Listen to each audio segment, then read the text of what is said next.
रात को जब रानी को नींद आई तब 4 बज गए थे। जब उसकी आंख खुली तब सुबह के 8 बज गए थे। वो खड़ी हुई मगर वो बेड पर से नीचे उतर ही नहीं पाई। उसने देखा उसके पैरों को साथ में बंधा हुआ था। वो इसी रस्सी को खोलने के लिए झुकी कि तभी रोहित ने उसके पीठ के ऊपर एक जोरदार लकड़ी मारी और चिल्लाते हुए उसके मुंह को दबोचता हुआ बोला, आज के बाद मेरे घर में तुमको रहना है तो तुम वही करोगी जैसा मैं कहूँगा। रोज सुबह तुम 5 बजे जगोगी और 7 बजे तक मुझे पूरा घर साफ चाहिए और 8 बजे मुझे मेरा ब्रेकफास्ट रेडी चाहिए। यदि एक भी मिनट की देरी हुई तो तुमको मैं पनिशमेंट करूँगा। और जिस दिन तुमसे कोई भी भूल हुई या कुछ भी नुकसान हुआ उस दिन तुमको कुछ भी खाना नहीं मिलेगा। और आज से तुम बेड के ऊपर नहीं नीचे सोओगी। रोहित ने रानी के पैरों को छोड़ते हुए कहा, आखिर तुम मेरे साथ ऐसा क्यों कर रहे हो? मेरा कसूर क्या है? रानी कुछ भी आगे बोलती उसके पहले ही रोहित ने उसके हाथ के ऊपर गर्म चाय डालते हुए कहा, मुझे तुम नहीं आप कहोगी, समझी तुम? और आज के बाद मेरे सामने तुम्हारी आवाज या नजर ऊंची हुई तो मैं तुम्हारे प्यार परिवार को खत्म ही कर दूंगा और तुमको मैं जिंदा लाश बनाकर रख दूंगा, समझी तुम? रोहित ने गुस्से से दांत को भींचते हुए कहा, आप जैसा कहोगे मैं वैसा ही करूंगी, मगर आप मेरे परिवार को कुछ भी मत करना। मैं आपके आगे हाथ जोड़ती हूँ, आप जो कहोगे मैं वैसा ही करूंगी। रानी ने रोते हुए कहा, ठीक है, जब तक तुम मेरा कहा करती रहोगी तब तक मैं तुम्हारे परिवार को कुछ भी नहीं करूंगा। बोलकर रोहित बाहर चला गया। रानी ने अपना काम करना शुरू कर दिया था। अब तो उसके परिवार को सलामत रखने की जिम्मेदारी जैसे उसके ऊपर ही थी। वो रोज ही सुबह के 5 बजे उठ जाती और रोहित के दिए हुए वक्त में पूरा काम वो पूरा कर देती। किसी भी नौकर को उसकी मदद ना करने की सख्त हिदायत दे रखी थी। रानी को कई बार भूखा ही सोना पड़ता था और रात को रोहित का टॉर्चर सहना पड़ता था। रानी की जिंदगी नरक जैसी बन गई थी, मगर वो अपने परिवार से बहुत ही प्यार करती थी। उसके लिए वो सब कुछ ही सहती रहती थी। रोहित और रानी की शादी की आज पहली सालगिरह थी। रोहित ने घर पर पार्टी रखी थी। आज रानी का पूरा परिवार आया हुआ था। रमा जी ने रानी को गले लगाया और उसके पास बैठ गई। रानी को पता ही था कि उसकी बुआ को उसकी बहुत फिक्र होती होगी। वो उसके सामने कमजोर नहीं हो सकती थी। दूसरी तरफ तन्वी रोहित के कमरे में ऊपर जाती है। रोहित ऊपर तैयार हो रहा था, तभी तन्वी अंदर आई और रोहित को पीछे से हक करते हुए सेक्सी आवाज में बोली, रानी में ऐसा क्या है जो तुमने मुझे छोड़कर उस मनहूस को पसंद किया? रोहित तन्वी ने रोहित के गाल पर उंगली फेरते हुए पूछा। रोहित ने अपने एक हाथ से तन्वी की उंगली को पकड़ते हुए कहा, मुझे बीवी चाहिए थी, बिस्तर को गर्म करने वाली कॉलगल नहीं। बोलकर रोहित ने अपना कोट पहना और फिर परफ्यूम करते हुए तन्वी का मुंह दबोचते हुए बोला, आज के बाद खुद को रानी के साथ जोड़ने की कोशिश मत करना तन्वी। रानी मेरे लिए आसमान है और तुम जमीन भी नहीं हो मेरी नज़र में, समझी? रोहित ने उसको घूरते हुए कहा, जिस रानी के लिए मुझे ठुकराया था उसके बारे में आखिर क्या जानते हो तुम? वो तो नाजायज औलाद है बड़े पापा की। उसकी मॉम ने भी जब वो 2 साल की थी तब छोड़ दिया और भाग गई अपने उसी यार के साथ जिसकी रानी असली बेटी है। रानी की सच्चाई जब जय को पता चली तो उसने भी रानी के साथ अपनी सगाई तोड़ दी और एक बहुत बड़े रहीश की बेटी के साथ शादी कर ली। इतना ही नहीं, हमारे ड्राइवर के बेटे समीर ने भी सगाई न की रानी के साथ। तन्वी ने रोहित को सब कुछ बताते हुए कहा। रोहित ने तन्वी की बाजुओं को पकड़ते हुए पूछा, और उसने ऐसा क्यों किया तन्वी? रोहित ने गुस्से से पूछा।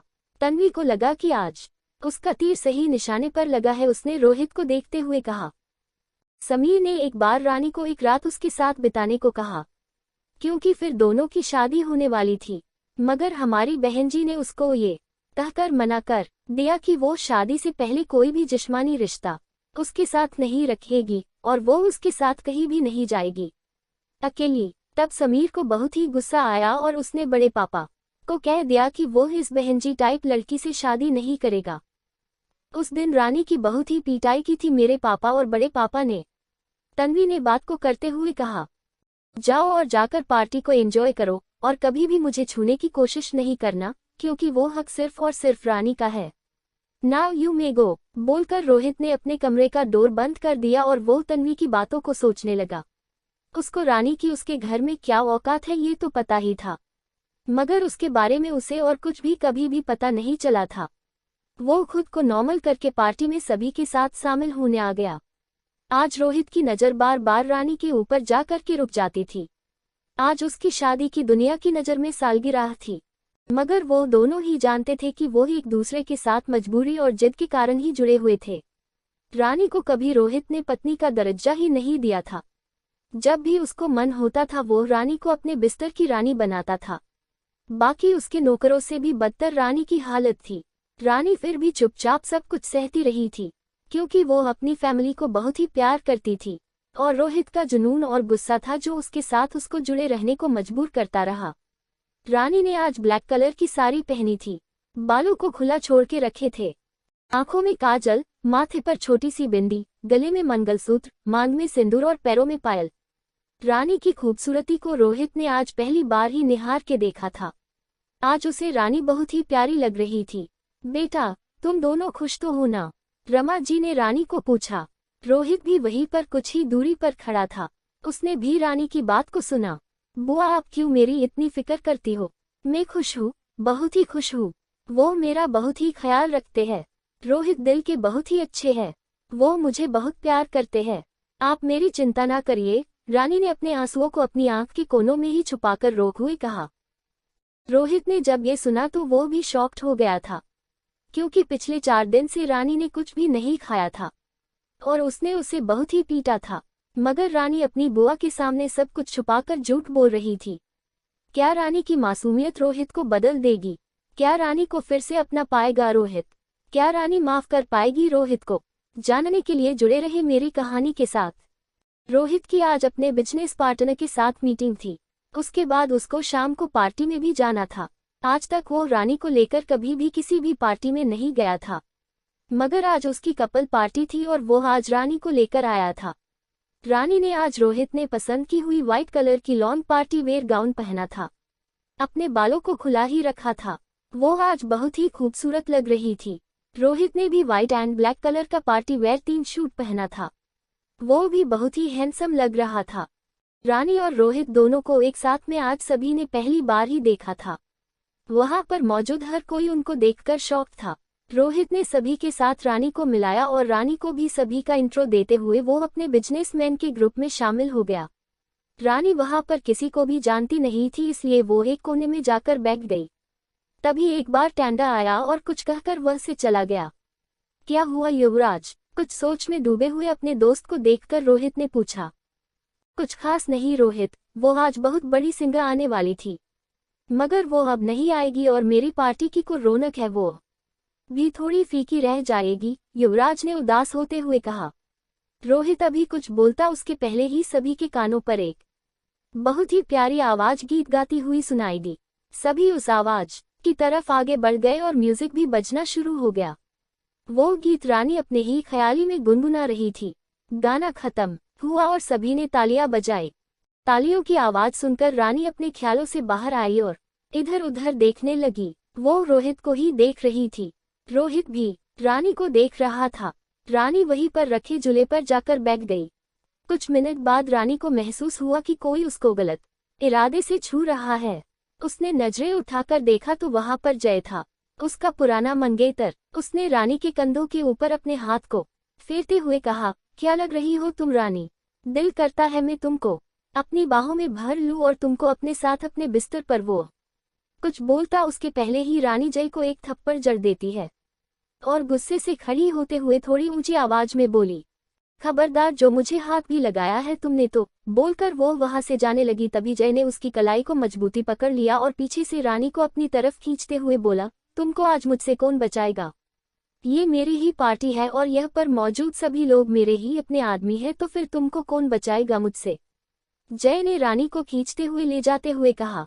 रानी खुद को छुड़ाने की नाकाम कोशिश करने लगी, मगर जय की पकड़ बहुत ही मजबूत थी जिससे वो अपना हाथ छुड़ा नहीं पा रही थी और रानी उसके पीछे घसीटती हुई जा रही थी।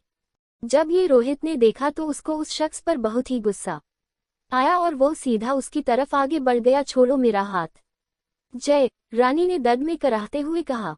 नहीं रानी, मैं आज तुमको नहीं छोड़ूंगा और आज तुमको मुझसे बचाने भी यह कोई नहीं आएगा। वो अभी ये बोल ही रहा था कि तभी उसके चेहरे पर किसी के मुके की आवाज आती है और जय की आंखों के सामने कुछ पल के लिए अंधेरा छा जाता है। तुम्हारी हिम्मत कैसे हुई रानी को छूने की? मैं तुम्हारे इस नापाक हाथों को ही काट कर रख दूंगा, रोहित ने जय को पीटते हुए कहा। तुम क्या उसके नए मंगेतर हो या फिर कोई नए ग्राहक? जय ने पूछा। रानी मेरी पत्नी है और मैं उसका पति हूँ, समझे तुम? रोहित ने मार मार कर जय को जिंदा लाश जैसा कर दिया था।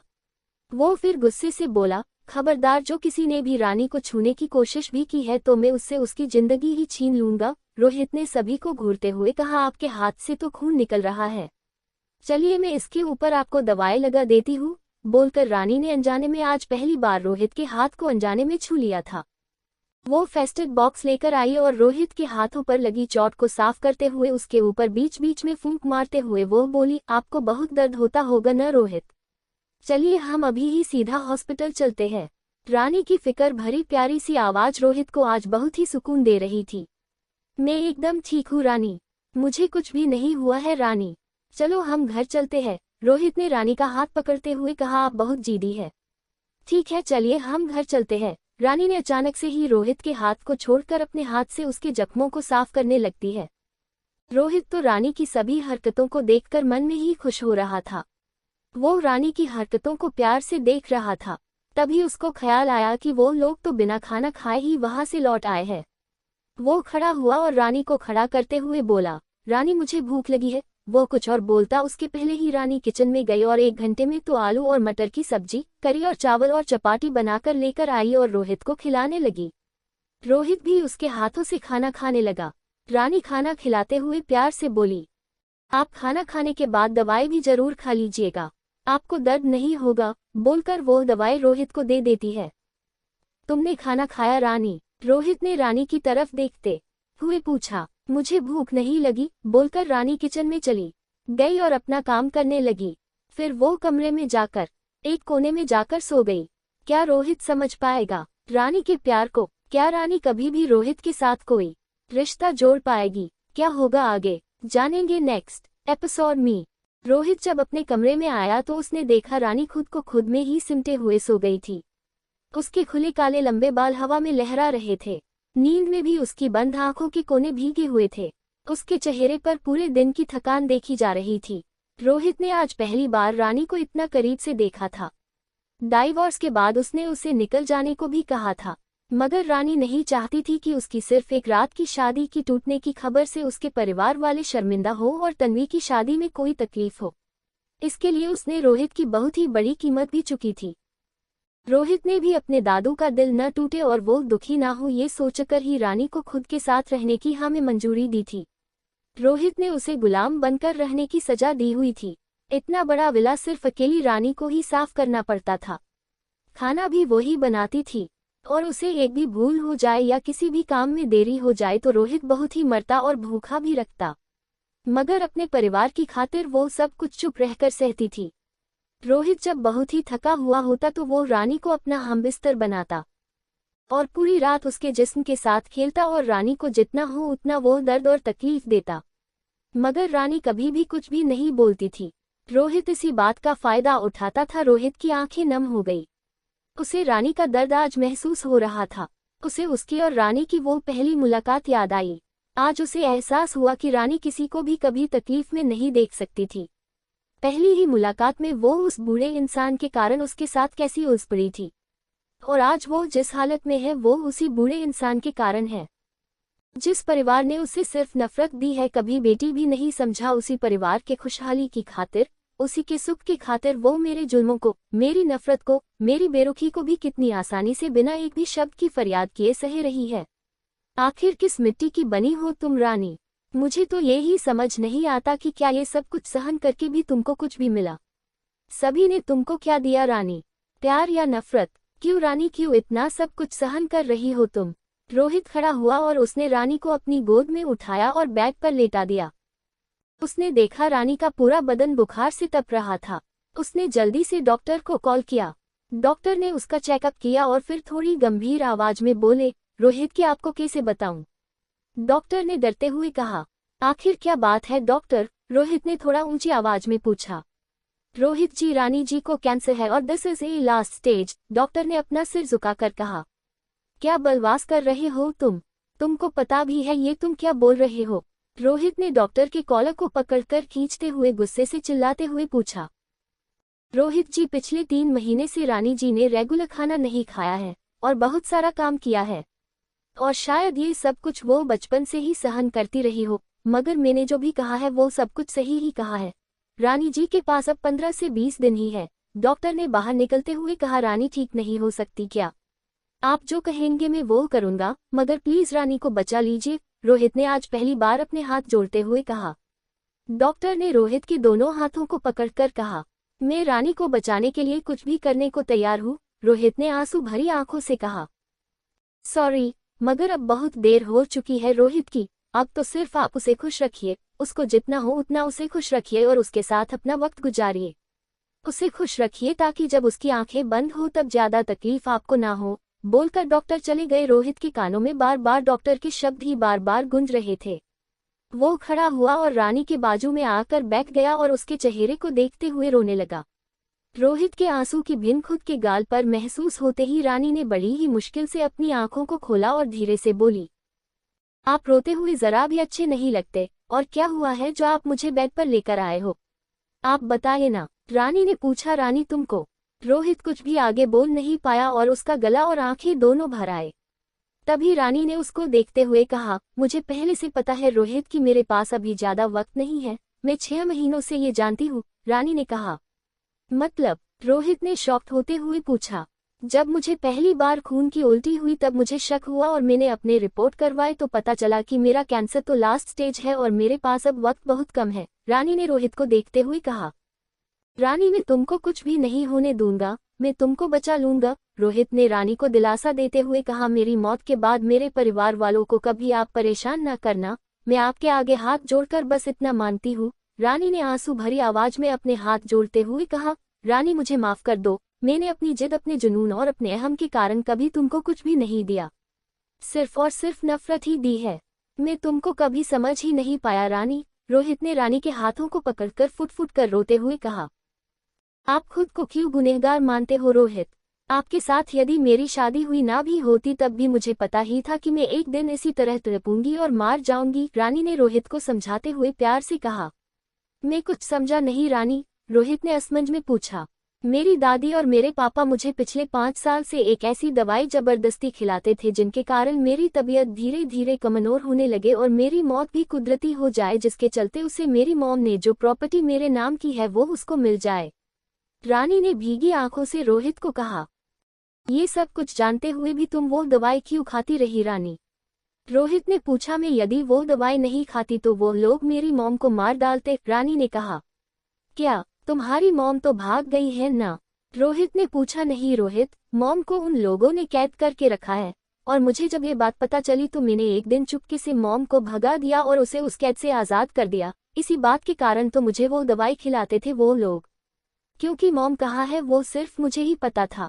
मॉम की वसीयत के मुताबिक यदि मेरी शादी हो जाए और मैं वहाँ पर किसी बीमारी के चलते या खुदकुशी करके मार जाऊँ तो वो सारी प्रॉपर्टी मेरे पति की होगी, मगर उसको मॉम ने दूसरी झूठी वसीयत ही दी हुई थी कि मेरी शादी के 2 साल में यदि मेरी मौत हो जाए तो मेरी मॉम की सारी प्रॉपर्टी पापा के नाम हो जाएगी, रानी ने कहा। रानी की सांसें अब फूलने लगी थी। रोहित ने रानी के सिर को सहलाया और फिर उसको दवाई खिलाकर सुला दिया। क्या रानी को बचा पाएगा रोहित? क्या रोहित रानी के परिवार को माफ कर देगा? क्या रानी की मॉम मिलेगी रानी को फिर से? जानेंगे नेक्स्ट चैप्टर में।